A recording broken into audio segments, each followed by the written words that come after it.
Good morning, boils and ghouls. Welcome to another Round the Clock Fright segment. My name is Kimberly, and today I will be doing the review on the 2018 film, The Final Wish. So, first thing I like to say is I was one day just shopping around looking for a good horror movie to watch, and I came across this movie while I was doing my grocery shopping and was like, this may be interesting only because it was from the creators of Final Destination, and since I was a sucker for the Final Destination films and enjoyed the heck out of them, some were really good, some were stupid, but they were still nonetheless fun, and I think it was just for the aspect of the kills. So I got this film because it was from the same creators that brought us Final Destination, and thought maybe they'll bring some, if not good, fun to the film. So, of course, I got it. And you got a lot of really good actors in it too that really intrigued me. So it wasn't just based off of that alone. But yeah, so here I am going to be talking about this film. So the film pretty much, let's see, I'm going to start off by saying it was good, but at the same time, I didn't get pulled into it only because it had a lot of resemblance to Wes Craven's film Wishmaster, and you'll kind of see why I want to get a little bit into details. But I think it was only because I felt like it was almost the same thing. I mean, a little different setting, different characters, different way to portray it, but nonetheless, it felt like a copycat to it. And I think, to me, that didn't really intrigue me. So I guess I'll give this film a solid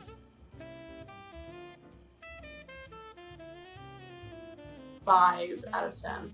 Only because there was some things about it that was interesting, but for the most part, it just lost me when it just felt like it was a copycat to Wishmaster. But yeah, so you get this film that opens up with this young girl, probably in her teens, just getting home from her date with a guy. You just pretty much, you don't really see much of him. It's just more of a thank you for her date. She gets out of the car, goes into her house. She's looking for her mom and her dad, you know, the typical start of a horror movie where it's like, okay, some crazy stuff's about to go down in the first 5 to 10 minutes of this film. But yeah, so she goes in this house, you know, she calls for her mom and dad, no response. Goes upstairs to pretty much, you know, undo her makeup, or, you know, whatever girls do after they get off the date, you know, undo their makeup, their hair.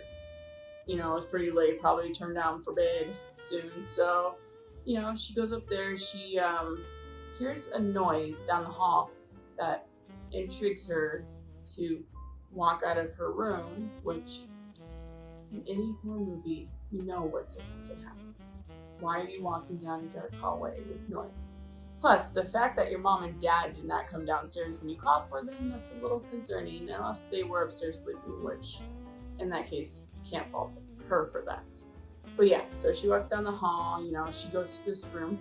She sees a door pretty much cracked open a little bit with the light coming out, and you already can see the scared look on her face. But when she opens the door, she screams. You get your typical jump scare with the dad just popping up behind her with this big old sword, and he's got blood all over him, and, you know, she's yelling, "Dad, stop, don't," walks backwards and trips over her mother's dead body. Yeah, we get a first kill in this movie, and it's the mother of this girl. Pretty much cut in half, which was pretty crazy. But then after you see that, it cuts out, it goes into an opening shot to our actual actors, who we will eventually develop some character points to. So you pretty much open up with this guy, I'm trying to think of his name now. Shoot, I just watched this not even an hour ago. Aaron.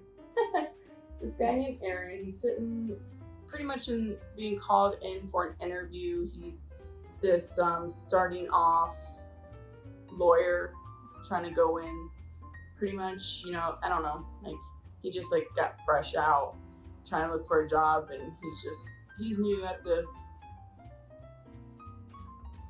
being a lawyer, I guess. But he goes in for this interview. The lady who's interviewing him does not look at all impressed by him.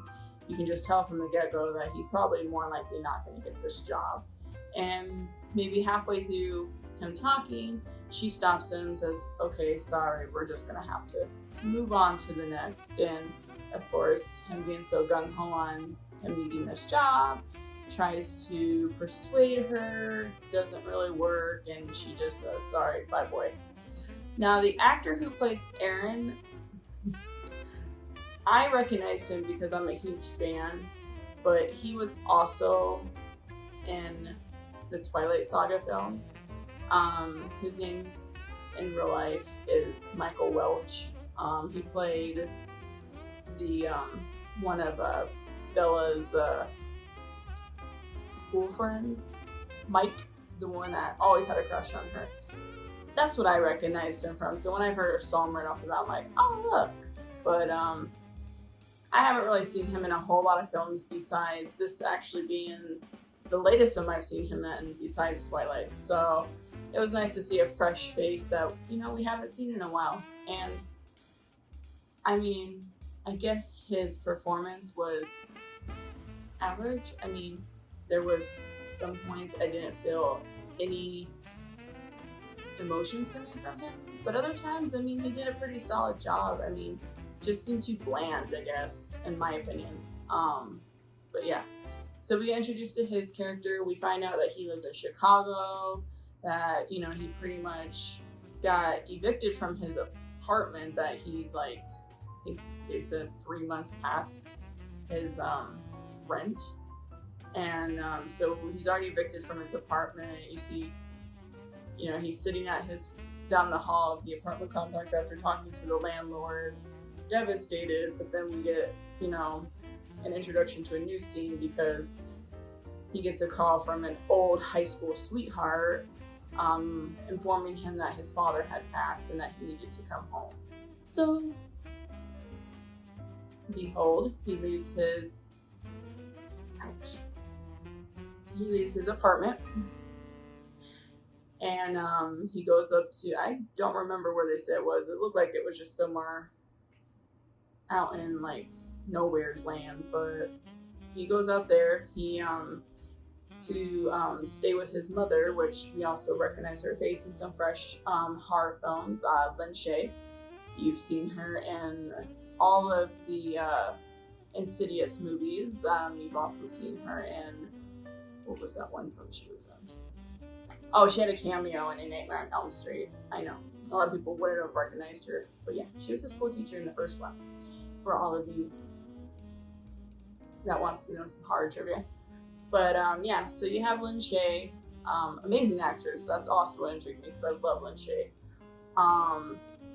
Played by Aaron's mother. So he stays with his mother. His mother's kind of, I mean, obviously she's, grieving hard because her husband just died.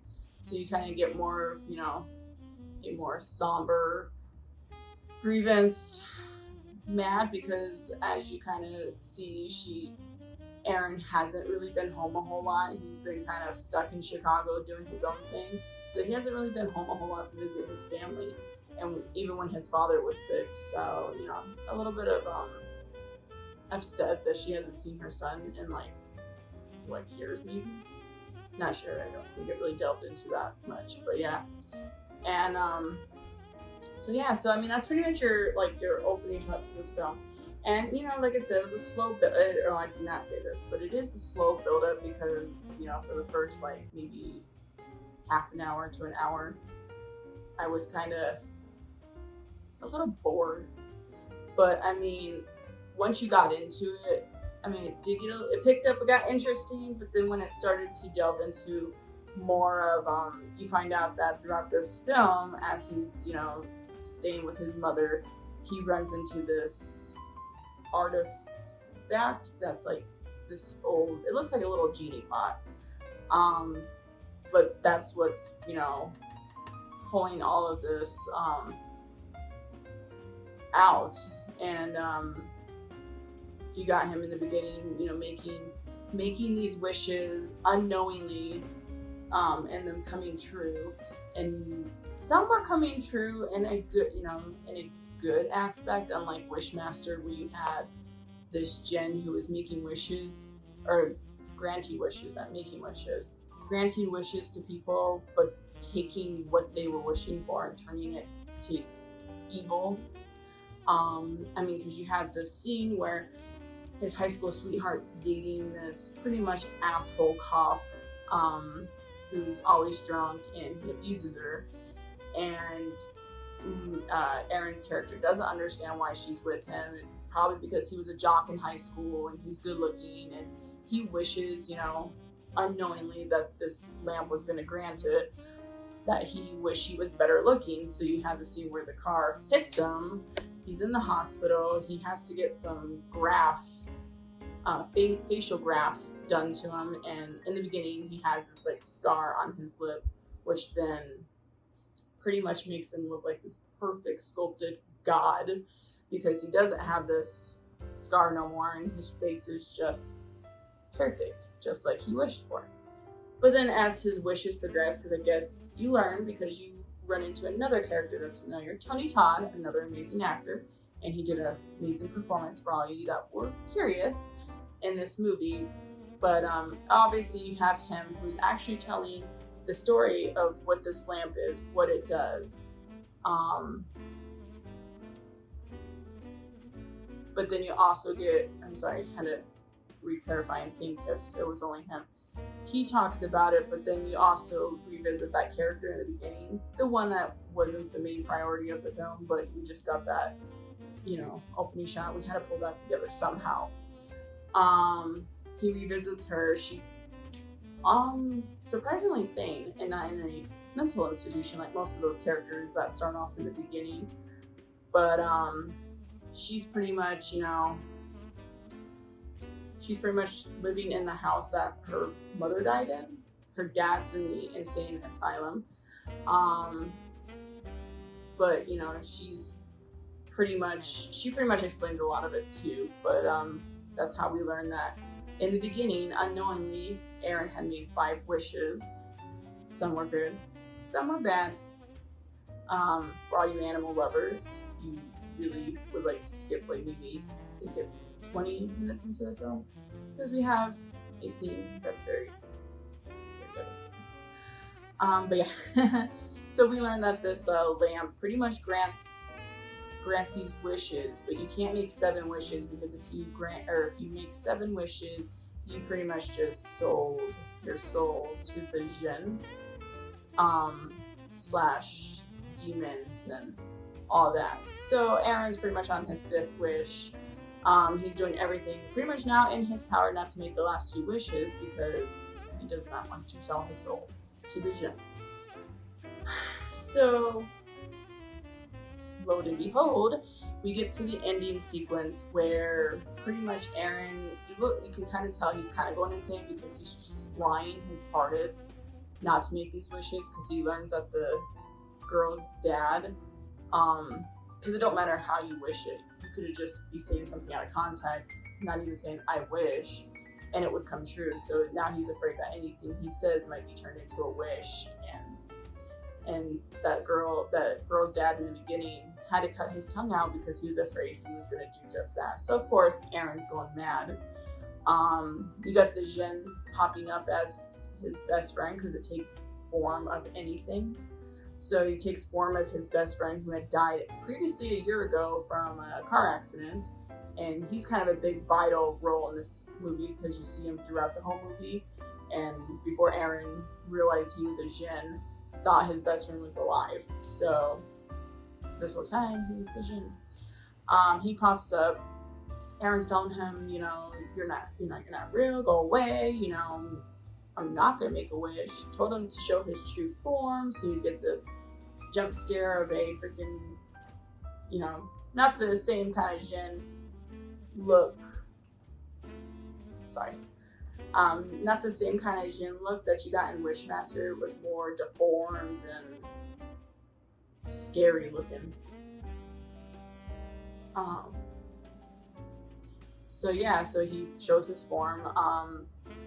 He ends up calling the cops, which I already knew from the moment he called the cops. It was probably gonna be that asshole deputy cop that was dating his ex, because it's like, oh great, this is not gonna be good. But he calls him because before all of that with the Jin, he finds his mother hanging in the house, probably from grievance, and the fact that one of Aaron's wishes was to bring his father back, and she saw him for a little bit, but then Aaron re-wished him away, so that could have caused her suicide. But he finds her, and that's why he calls the cops. But he shows up, obviously the asshole cop, and he tells, pretty much gets on to Aaron, and I think it was mostly because he knows that he's trying to go for his girl.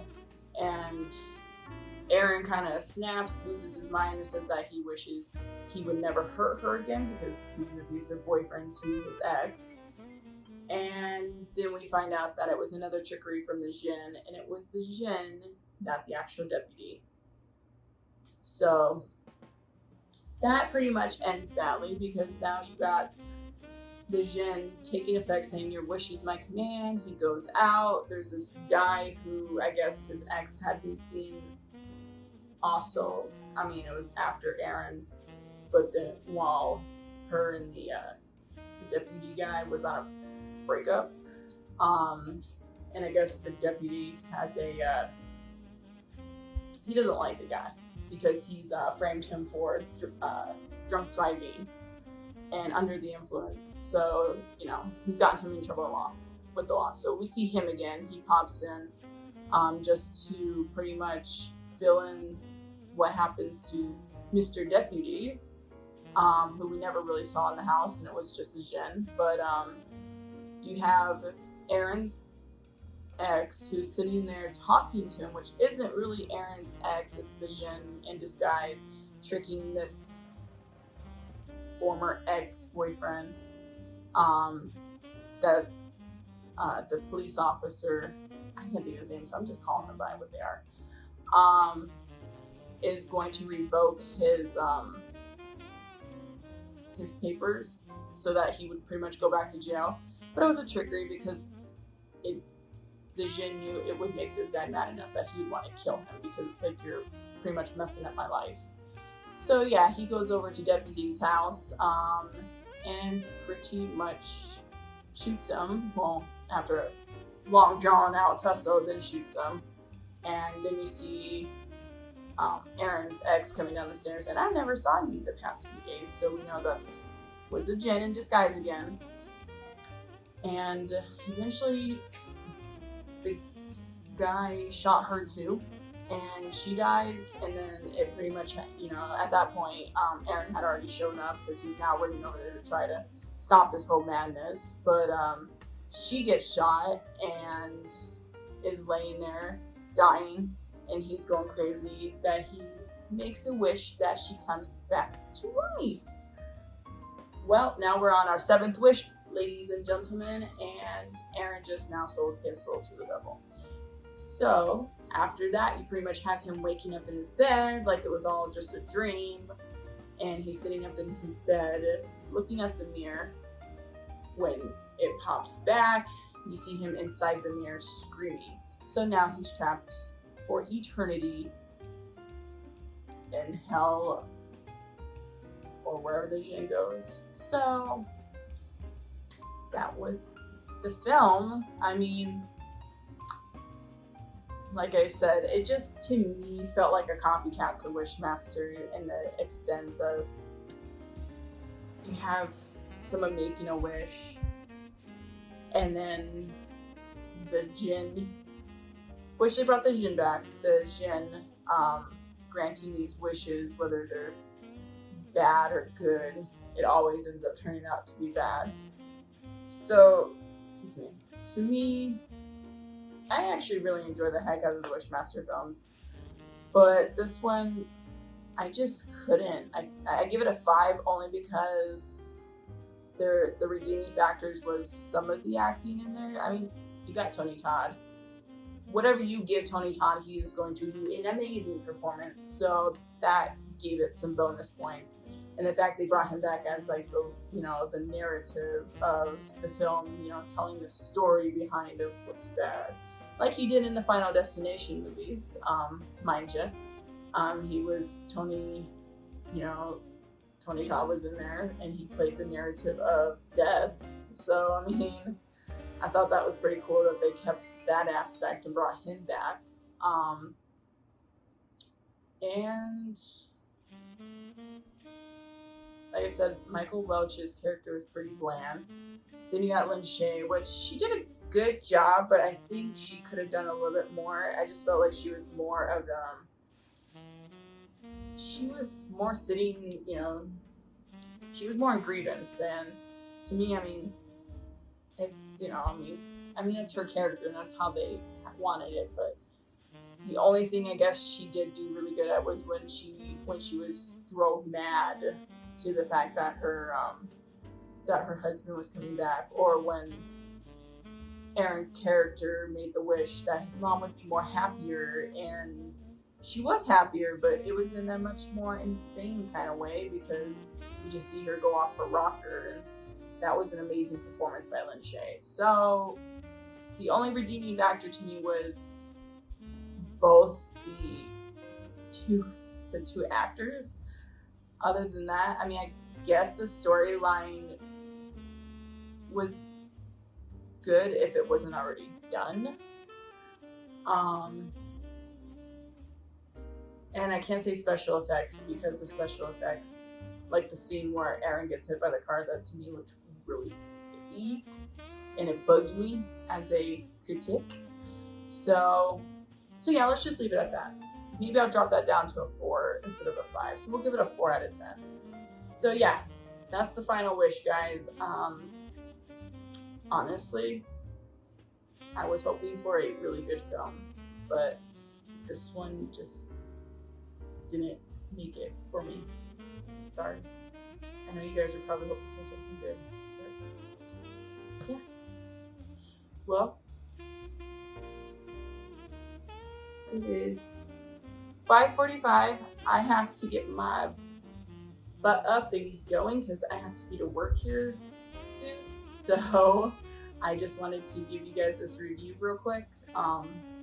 But yeah, like, if you have any other suggestions for any other films you would like us to review, send them in the comments below. And of course, as always, subscribe to our channel. We post weekly for your entertainment. New content is always coming.